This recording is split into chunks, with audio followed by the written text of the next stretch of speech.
Derubati da 3 rom della pensione appena riscossa all'ufficio postale, vittima una coppia di ultraottantenni di Montebelluna presi di mira da una 27enne e i suoi 2 complici 17enni che hanno tenuto d'occhio i 2 anziani riuscendo a distrarli e a mettere le mani sul denaro.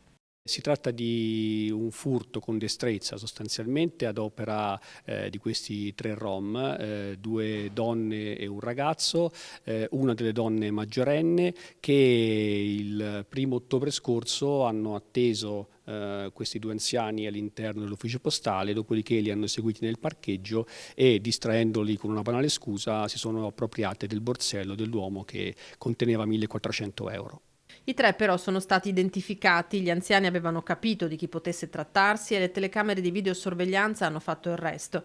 I carabinieri hanno arrestato la 27enne su ordinanza di custodia cautelare emessa dal GIP. La donna si trova ora ai domiciliari, mentre dei 2 ragazzi si occuperà il Tribunale dei minori.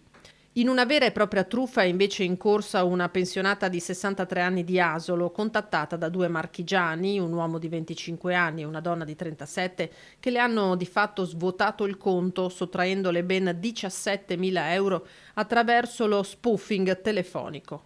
Era stato fatto credere attraverso un numero di telefono che corrispondeva a quello della stazione competente per territorio che il suo conto corrente era sotto attacco hacker e che quindi doveva svuotarlo a favore di un altro conto corrente che veniva indicato da questo fantomatico maresciallo dei carabinieri e da questo addetto all'antiriciclaggio.